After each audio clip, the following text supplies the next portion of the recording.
Ladies and gentlemen, please welcome to the stage the Executive Director of the Mitchell Institute for Aerospace Studies, Doug Burkey. Thank you very much. At the end of the Cold War, the U.S. was clearly the dominant technological leader when it came to air power. F-117s dropping precision-guided munitions over Baghdad marked that more than anything else. Yet 3 decades later, this edge has really eroded. And when we consider the return of great power competition and other drivers, it's very important that the Air Force regain its global lead in this regard. And so really following on Dr. Roper's remarks, I'm very honored to have our panelists here today because they're really the leaders that are going to make a lot of this happen. And so first, we have General Wilson, Vice Chief of Staff of the United States Air Force, Major General Cooley, Commander of Air Force Research Laboratory, Jeff Babione, who's the Vice President and General Manager of Skunk Works at Lockheed Martin, Kevin Mickey, Sector Vice President and General Manager of Military Aircraft Systems at Northrop Grumman, and finally, but not last, Steve Parker, Vice President and TX Program Manager at Boeing. So, just kicking this off, if we could turn to the Vice Chief. Sir, if you could really give us context, explain why we've got a problem statement here and your big thoughts on the broader elements of it here. Well, I think the Chief and Secretary have done a really good job of kind of framing the most important part, and that's the why. If we look at the National Defense Strategy and we look at the National Security Strategy, it talks about this return to great power competition. And we look at what our adversaries have done and how they've modernized, how they have mega projects, how they've studied us for 28 years, and how we're back in this great power competition. Couple that with what's also going on, that the Air Force we need. We think we're too small for what our nation's asking us to do. And as we've talked about, 386 Squadron is what we need to grow to, and it's about a 25% increase in growth for our Air Force. So the why is this great power competition. The what, I think, is really, when you get down to it, it's a mindset shift. It's this sense of urgency that we can't rest on our laurels. And we have to take out of our vocabulary the word can't and replace it with can. And we can do this. And we look back at a time in our history, this July we'll celebrate the 50th anniversary of men landing on the moon. So on May 25th, 1961, President John F. Kennedy said, we're going to go to the moon and back. And between May 25th, 1961 and July 1969, a little over 8 years, we had 36 space launches. We went through the Mercury, the Gemini, and the Apollo programs. Right, we had some spectacular failures. But as a nation, we came together and we said, we're going to do this. And we did remarkable things. We built the biggest facilities that had ever been built, the biggest rockets that had ever been built. We put on the Apollo 11, 3 people left, 2 of them were airmen. And one of those airmen, Buzz Aldrin, made a giant step for mankind. And that happened 50 years ago. So we know how to do this, right? And that's the what. The who is you, right? Ordinary people who could see that they could make a difference, that they could help propel our nation forward, did it 50 years ago, and they're the ones who are going to do it today. Right? We look around, the chief and the secretary, and what their whole focus is on empowering and unchaining the most important weapon system in the United States Air Force, our people. With these amazing ideas, with this culture that we live in a free society, and they're not centrally delegated down on what they have to do. They come up with new, innovative, creative ways to do things that we've never thought possible, and not only new ways, but we haven't even, we meet them every day. Who would have thought of that? Well, it was some airman that came up with this idea, and we think we can do that. So that's how I've been trying to frame the problem, was to start with the why, this great power competition. The what is to get back to this culture and mindset of can, not can't, and the who is you. And I'm looking for a room of amazing airmen that I know can help move our Air Force into this 21st century digital age that we have to move into. Sir, I've got one more for you. We obviously went fast after 9/11. If you look at programs like MRAP, if you look at RPAs, it was very impressive, and yet those were against two largely failed states and insurgents and all of that. So when you look at going against great powers, what is different about going fast? How do we have to optimize ourselves in a different fashion? Yeah, we're not going to win in the 21st century warfare with industrial age thinking or processes. And so from the chief and the secretary and Dr. Roper, you've heard of what we have to do different of this whole capabilities development life cycle. So from requirements, from acquisition, from contracting to testing, the whole production line of how we put that together, we have to think differently. Congress has been very helpful. We got some new authorities, whether the 804 authorities, the decision-making that's been delegated down to us, the Secretary talked about this morning. We cannot expect to win if we line that up linearly and follow the old model that worked, right? And not against anybody who went before us. They didn't have the challenges we have today. They didn't have the peer competitors that are innovating on the speed and cycle that they are. So we have to be able to outthink and outcompete them. And we can't let the bureaucracy get in our way to do that.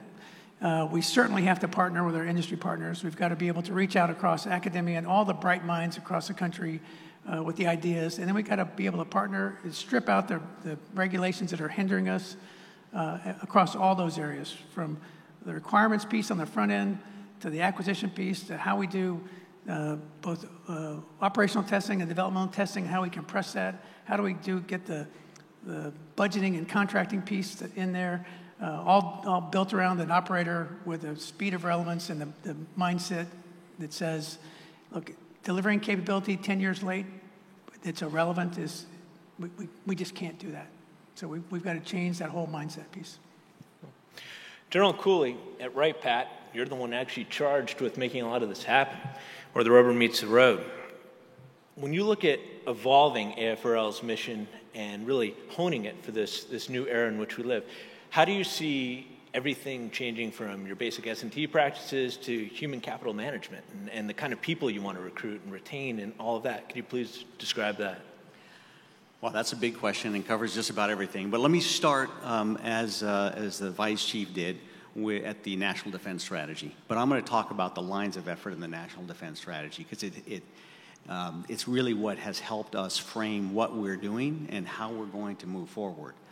First line of effort was about lethality. And Dr. Roper kind of hit on some of these key ideas about what are the types of systems that we can bring to bear that are going to cause multiple dilemmas and cause our potential adversaries to start thinking differently, that maybe the capability that they're planning to defend themselves against is not really where we're going. There's other options and there's other capabilities that's going to really confound and bring complexity. So the Secretary talked this morning about the strategy, gave a peek under the hood of what's coming out with respect to the science and technology strategy. It's, as she said, it's getting very close to go ahead and unveil. I'm very excited about that.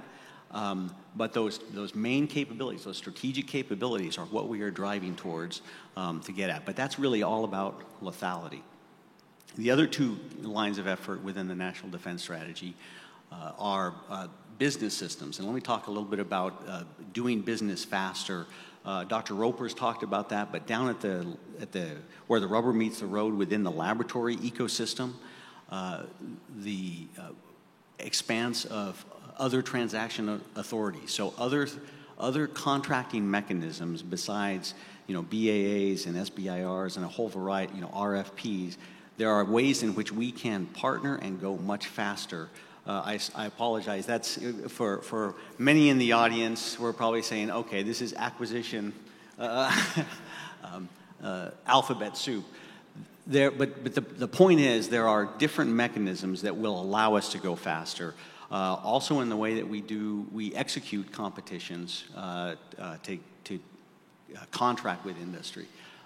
So the business processes are all under review in terms of how can we go faster. The last line of effort in the National Defense Strategy is partnerships. And the Vice Chief kind of mentioned this, but this is a big deal for us.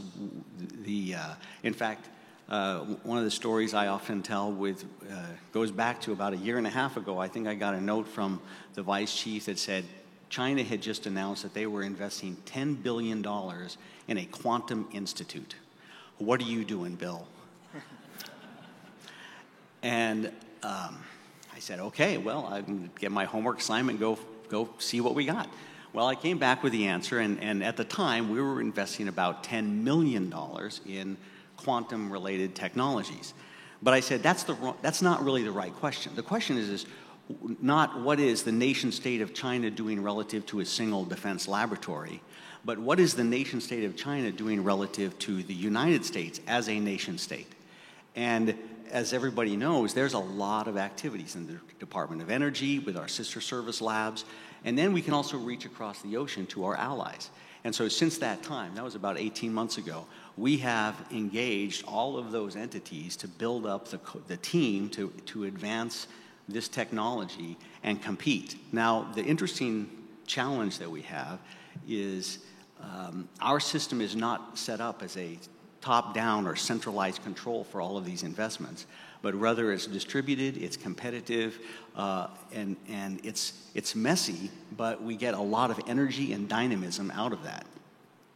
So how can we harness that? And so we're in the process of doing exactly that, to try and bring to bear the nation, to act more like a nation state in these key technology areas, and making some good progress and bringing our allies along with us. Cool. No, I appreciate it. So Jeff, if you look at Skunk Works and the products and the history and the legacy of that team, I mean, you know, P-80, U-2, SR-71, F-117, incredible, some of the most shining examples of accomplishment for the industrial age. And yet, really talking about what Dr. Roper hit upon when we were in the information age, today you have outer mold lines that could be on flight lines for quite some time, and yet the guts, the software and the electronics and all that, it evolves quite a bit over an aircraft service life. How does that change how you go about aircraft design today and the challenges as you envision them now? Well, thanks, Doug. It's had a profound impact on how we design and develop technology. Steve and Kevin realize as our customer changes, we as the industry have to change to react.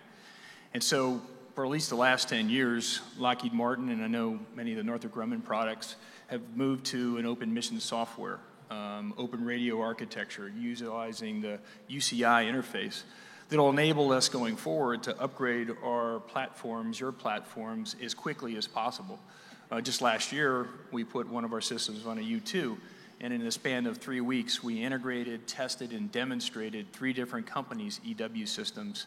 In just 3 weeks, that would have taken years in the old architecture. It's forcing us to design differently.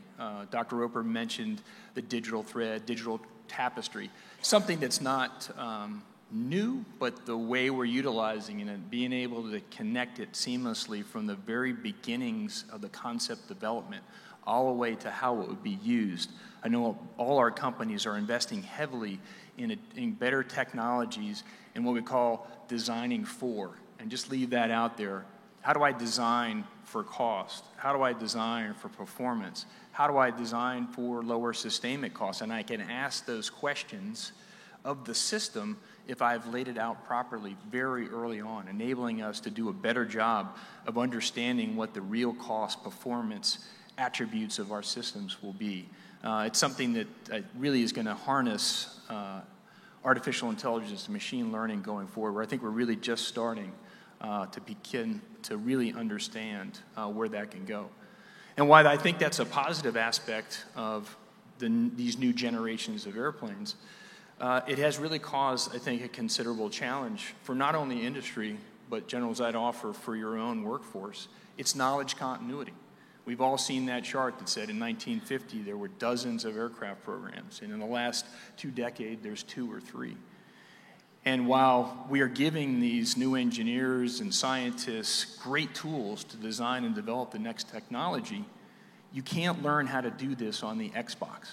And that's why I was so glad to hear Dr. Roper's comments about prototyping and demonstrating. We need to do more of that. We learn. I'm not a big fan of fail fast. We didn't give a Collier Trophy to the guy that failed first. What I think the intent here is learn fast. And we do that through those prototypes. We have great, innovative young men and women But in order to get them where they need to be, they actually have to design and produce this hardware, run those tests. That learning experience can't be replicated. So I'm excited to hear that, and the more that we can do that, that will help us bridge this technology, this learning gap that we have, given there's so few programs. No, I appreciate that. Kevin, your last job, you're at Scaled Composites, now obviously in Northrop Grumman in a more industrial standard capacity. If you look at Scaled, I mean, whether it be the Voyager or Spaceship One, it's an organization that has really charted a path forward with rapid innovation and agility, and just incredible results there. And obviously, Northrop Grumman has pressed the edge of the envelope in different ways. If you look at what the B-2 was at the end of the Cold War, or what the B-21 will be, Global Hawk, you name it, it's very impressive. How do you take elements that you saw at Scale that were very positive, bring them into a more corporate environment with broader Northrop Grumman, and are there elements where you see Northrop has some edges on an advantage with what they have? Yeah, thank you. So it's an honor to be here representing the employees of Northrop Grumman and to be on stage, working so hard with my competitive mates, if you will, here to turn out hardware for the warfighter. Our portfolio in military aircraft systems consists of the B-2, the F-35, F-18, Joint STARS, and E-2D. It's a big portfolio. But I come from 25 years of experience at Scaled Composites, where I did see another side of how the industry can behave. And I've bet my career on the fact that we can be successful with the very message that Dr. Roper has talked about, because I saw it. I saw how it can work. And at Scaled Composites, the affordability, the agility, the willingness to move fast, that was a culture. It's not a program. We tend to think of things as programs and not a total behavior change, which is what we're going to have to be successful here. 10 years ago, I would have probably been a skeptic. 5 years ago, I was hearing it enough. I was hearing enough talk about how we needed to move faster and how we were going to partner with industry and with all of our DoD customers to, in fact, move faster. And now I'm seeing that. I'm seeing us gain that momentum. So what we have to do as leaders, we have to continue to build that culture internally so that our employees trust us, our customers trust us from the top to the bottom. And what I mean by that trust is that when we ask them to lean forward, we ask them to move faster, they won't get it right every time. They won't get it right. You said fail early, fail often. We didn't use that term either. It was learn early, learn often. It was prototype instead of study. And we did that. In my career, at 25 years at Scaled, I was involved in 25 manned first flights of new airplanes. In the case of Firebird, we got a phone call on February 9th, 2009. February 9th of 2010, we flew that airplane for the first time. That was through the contracting phase. That was through the work with our partnership. That was through the reviews. We can indeed do this through a partnership where at all levels there's look me in the eye accountability, where we're looking at each other and we're saying, you're not responsible for the contract negotiation. You're not responsible for that requirement. You're responsible for hardware making its way out onto the ramp or out into the field with everything that it needs to bring men and women home safely. We can do it. I've seen it done. No, Let me jump in, because we've done that. We've got a history of doing that. Go back to 1961, partners with industry. A major wrote a contract for an SR-71. 9 people got after it. From contract signing to first flight of an SR-71, 22 months. Right? That's mind-blowing. Look at the design of the SR-71. We didn't have supercomputers doing that. First hypersonic airplane, the SR-71. Titanium, it didn't even exist. We had to go get the ore from the Soviet Union. We had to make new machines that knew how to bend titanium. None of that had been done. 22 months from contract signing to first flight, right? So we got to get back to those roots and partner with our industry partners on how to do that. Hey, General, I think a way you bridge that, it's trust, right? We had great trust between the teams that were trying to execute it. Small teams that trusted each other to do what's right, to achieve that ultimate goal, the alignment. And that's, I think, an area that we still need to grow. And we know we can do this. It's not that hard, But the bigger you get, the larger the scale, the more difficult that trust element can be. Steve, question for you. If you follow Boeing's history on the TX program, obviously when you guys decided to go with clean sheet design, you had moved very fast, and you ended up winning. What were lessons that you took from that program that you can employ throughout the broader enterprise? Well, thanks, Doug. First off, I tell you that the Air Force deserves a great deal of credit. So throughout the process of TX, the Air Force shared requirements, thinking with industry that weren't firm, that weren't final, but allowed industry, and in this case Boeing, to invest. So that level of transparency, I think, is a major factor in how we get capability out to the warfighter early. Industry will invest in research and development and technology to meet the need. So first and foremost, I think that's a huge thing which has been touched on today. The Secretary talked about speed matters. That allowed us to go fast. We went from final concept, firm concept, to flight in 3 years. We built the ground-based training system that trained our pilots. We built 2 production representative jets and flew with a maturity that we could collect flight test data and win the competition. That's what the Air Force allowed industry to do. We wouldn't have had the courage to invest, to build a new purpose-built jet if we didn't have those requirements. The second thing I tell you is that on the TX program, and I was leading F-15 at the time, I was watching it very closely, the team was challenged over 3 years to break the norm by Boeing, to go after every bit of bureaucracy that exists in the organization with our partners, Saab, every process, every bit of tribal knowledge, every bit of new technology. What could we do to break the cost curve? It was talked about today. How do we break the cost curve? Not just from an acquisition perspective, how do we develop a weapon system that will train our future fighter pilots and bomber pilots, be around into the next century, remain relevant, and get it done quickly, and take the sustainment cost out? And that's what we did. And I think what happened there was the team was, even with my accent, American ingenuity. There's nothing like it. And I think when we challenge a team, whether it's the airmen, the Air Force, industry, when we give our teams a challenge, we need you to do this in this time frame. To the Vice Chief's point before, the SR-71, we can do it. So we need to challenge the status quo together, and we will get the capabilities out and give our warriors the edge that they deserve. I think we've all seen time and time again, if we as leaders get the bureaucracy out of people's way, the people will amaze us with what they'll accomplish. Get it into the hands of the designer, get it out to the factory floor, they'll blow you away with the performance, right? I've got a question from the audience here. When you look at human capital, what are the new kind of talents and strengths that you're trying to recruit and retain when you're pushing forward in this new era? So I guess I'd like to comment on that.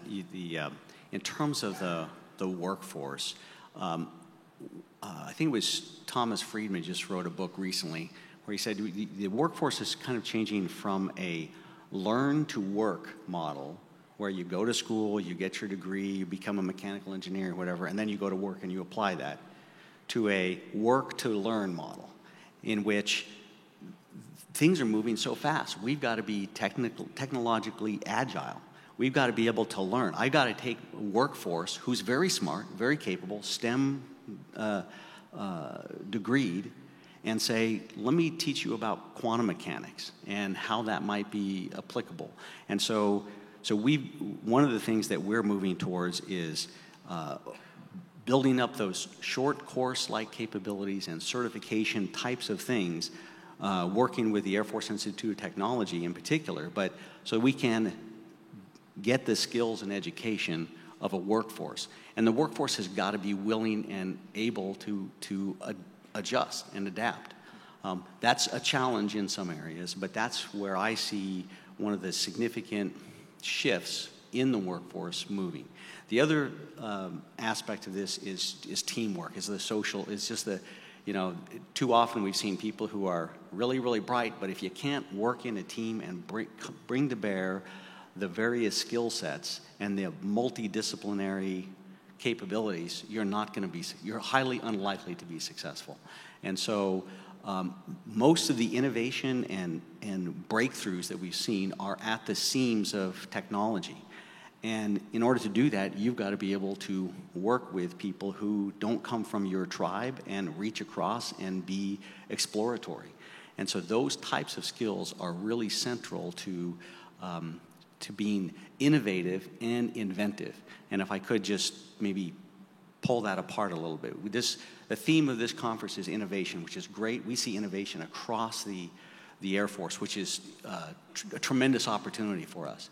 But the other piece that I see, the special role of science and technology and sort of that STEM is the invention, is to bring the new physics, the new capabilities, the new phenomenology that we're discovering in labs across academia as we work with our industry partners and allies, is what are those new phenomenologies and new physics and new insights that we can bring to bear?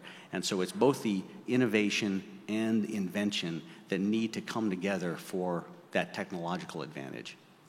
Can I jump in on a cautionary tale though? Because Bill mentioned the word STEM 3 times, science, technology, engineering, and math. Today, one of our adversaries is producing 8x the number of STEM graduates that we are. 8x, right? And they also live in a world, in a culture that doesn't believe in the same values, and they don't really care where they get the idea from. In fact, in many cases, they'll steal a good idea. So I could argue that Google is replicated by Beidou, and Amazon, Alibaba, and Didi copied Uber. That it's irrelevant because they're used in a country today that's perfectly acceptable and okay, and then they'll modify it for what works for them. So I don't want to underestimate different countries. I don't want to overestimate them, but I will tell you they're producing 8 times the number of STEM graduates that we are. So that's why I go back to this sense of urgency, and that we, collectively, got to understand that's the competition that we have to compete with.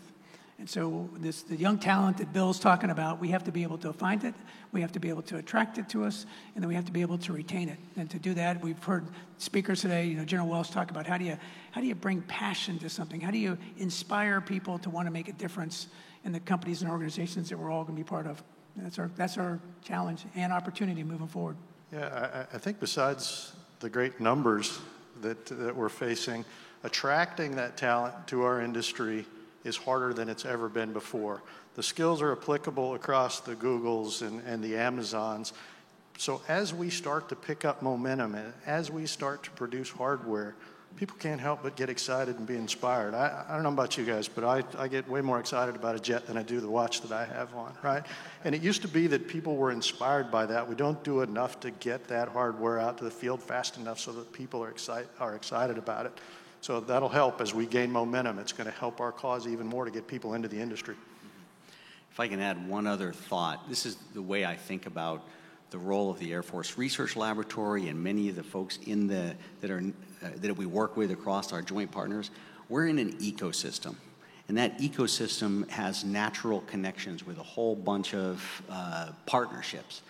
What Dr. Roper is challenging us to do, and a number of other folks are saying, you know what, we need to expand that ecosystem. We need to make sure that we are reaching out and touching industry partners and academics and our allies across the nation to bring that whole of government, if you will, and whole of nation to bear on this problem. What we find regularly is that it's not so much that folks don't want to work with us, it's that they really don't know how and they're not engaged, and so we need to reach out a hand and introduce them and make it easier to bring them into our ecosystem so that they can be players. Because by and large, most industry and academics around the country want to do that. They understand the importance of the mission that we're doing. We just got to make it easier to pull them into our ecosystem. And just in case you think this isn't the most important thing we're talking about, I think there's an untapped resource that I think is easier to get to than we're giving any credit, is women and minorities. I mean, you look at the number of engineers that we hire and the number of women that come into aerospace and defense is lower than it's ever been. We're missing half of the workforce. And so what do we need to change? How do we need to represent? Where do we need to go in that supply that where young women decide, you know what, I think I want to go to the moon. I want to go design that thing. We're missing that whole thing. And as a company, Lockheed, we're kind of a bit scratching our head, but that's an area I think it's right in front of us. How do we take advantage of that so we have more men and women, more diversity of thought? That's what makes you innovate, when you're challenged by someone else thinking about it differently. I'll pile on to that just a moment, because this is a really important issue and something that we've been working at for a number of years, and it's really hard to break. And so what we've kind of decided is, you know, if you start to try and recruit folks once they're in college, there's a lot of industry. There's a lot of players who want to recruit that talent because they recognize the importance of diversity. We all get that. So one of the things that we're doing with the authorities and ability that we have to nurture a STEM workforce is start young and engage them when they're, you know, all the way into grade school and middle school and high school, so that they understand, hey, there are exciting things to do within the defense ecosystem, and give them a path so that when they come out and graduate, then we have some of the broader diversity of thought and of personality that we really need to benefit from the well-known benefits of a diverse workforce. Cool. Question from the audience here. What are some of the different concerns or factors when considering the speed versus risk on acquiring products between the different domains of aerospace and cyber? Well, I think we're risk averse, typically. And we need to take more calculated risks. Dr. Roper talked before about model-based systems engineering. So we are using that. We're deploying that on a number of our platforms where that's going to allow us to take risk as we go into flight tests. We're going to be validating models, not just so much punching holes into the sky. But, you know, if we take risk, we can move faster. Got to be calculated across the domain. But that's, as a nation, I think that's what we need to move towards. Shared risk, what's acceptable to allow us to go fast, and where is the risk really low that we can just change the process that sometimes is slow, both in industry and in government. But I think our tolerance at the moment, or in the past, still a little bit today, we want to defer to being risk adverse. We want to get a couple of different eyes on it, check it, make sure it's perfect. And we've heard today that we need to be able to move fast to get the capability out. So I think it's calculated risk management across all of the domains you mentioned. Yeah, you want to take that risk early, where the ROI is high, and where the penalty of failure or learning, my words, is minimized, right? And there's an irony that that early success, as you lean forward, can sometimes be self-deprecating, because as you are successful, people want more. And you're not necessarily geared for the more. You're not necessarily geared for the sustainment model. So we all have to remember, as we ask our teams to lean forward and they are successful, that then we are patient while everything catches up, because in the long run, it was much quicker to get to that fielded product than it was to take time studying it for 20 years and then find out that you didn't know some things. With respect to the this risk balance trade-off, I can't help but channel my long-term mentor, General Polakowski. I've heard her say this, talk about this many times, that in the 2000s, we went through a time period where we had a lot of challenging programs. We had Nunn-McCurdy issues, and we were under great scrutiny to have time-certain delivery. And so the entire acquisition system sort of changed its emphasis and its metrics and the review processes. It all slowed down, but it came much more time certain and cost certain. And so that was goodness. The problem is that we set the risk rheostat very, very low so that we could have certainty in those programs. We now recognize that that's not going to get us where we need to go. And so we've got to readjust the risk rheostat. And this is more cultural than anything else. To get at that, I'll just give you, in fact, I think what Dr. Roper is doing to recognize risk takers is fantastic. I just 2 days ago had my award ceremony, and I recognized one of the risk takers because I'm trying to do the same thing, get the entire workforce to change that. Let me tell you about just the story, because it's really indicative. So the Rocket Lab folks out at Edwards Air Force Base had on contract a booster for a hypersonic system, and they weren't real thrilled with the performance that the contractor was going to deliver. I won't name any names here on this. And they thought they could do better because they're the experts in this. They've been doing this a long time. So they said, you know what, let's go see if we can go beat that. Let's go build up a rocket and test it. Well, they did that, and guess what? They failed. The thing blew up.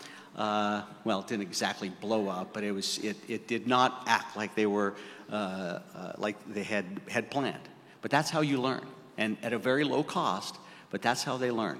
This just happened about a month ago, so they're regrouping to decide if they're going to go rebuild. But I love it. I love the competition to keep our industry partners honest, and the willingness to go out and fail. And so we're celebrating those types of failures and risk taking, because that's the kind of behavior and that our workforce and our culture really needs to reset the risk rheostat. General, can I fill in on that? I'm glad you gave that as an example, because I think from an industry standpoint, we need to see that being recognized and rewarded. At Lockheed Martin, we have this culture philosophy that says the experience we give you modifies the beliefs that you have, so you take the actions that we want to achieve the results that we're all looking for. And to your point, our experience was failure was not an option. If you failed, you're going to get the program canceled. And so hence the ship turned and reacted to that experience. I think the more experience that we have as an industry that says we're going to make a calculated risk, this may not go as we planned, we think it's going to accelerate our learning, let's go do this, and it doesn't go, we don't get a program canceled, they say, okay, this is working, right? It's that team sport that as we walk together, giving that, the more we get that experience, I think industry will open up and be more willing to take that risk. Building off that point, we've got a question from the audience. It's really for the industry members. What can the government do to help build more trust, whether it be taking more risk or pushing out in areas where they see capability gaps and optimal ways to fill those? How can government do a better job there? Well, I'll just say that I think Jeff just hit on it, right? And that is that you can be a partner and that we can build trust together. I inherently believe that we all, and especially us in this industry, get up every day trying to do the right thing. We didn't go to work to try to blow up a motor. We made some decisions, we leaned forward, and it happened, right? We continue to reward that behavior. We continue to build the trust, and I sort of tend to oversimplify things, and I have a couple of great German Shepherds, you know, and you only got to whack them on the head once before they come to you with their head down. We've got to be very careful about how we reprimand, if people are trying to do the right thing. So to me, it's about trust and partnership at every level, right, throughout the acquisition phase, at the leadership level, that we're all sending the same message to the workforce who are asking to modify their behavior, and trust that if they do, we have their back. Yeah, I think it goes both ways. So I talked about transparency before. That's what it comes down to. If industry and government can be transparent, listen to each other, monitor, and have a conversation around where risks are, what those risks really are, how we work it together, pragmatism. Acquisition's tough. Development programs are tough. On TX, I'm really proud of the way that we have partnered with the Air Force. And the Air Force is a large structure. From the SPO to the Air Force Test Center to the ENEZ team at Wright-Patt, how do we build that trust together? Because you've got to earn it at the end of the day. And you're only as good as you were the last time you delivered something. So I think having that level of confidence, pragmatism, sharing will develop that trust. And we shouldn't be so down on ourselves. I mean, we do some incredible things. And we do things that other people can't do. We just need to do it faster and cheaper. And faster and cheaper.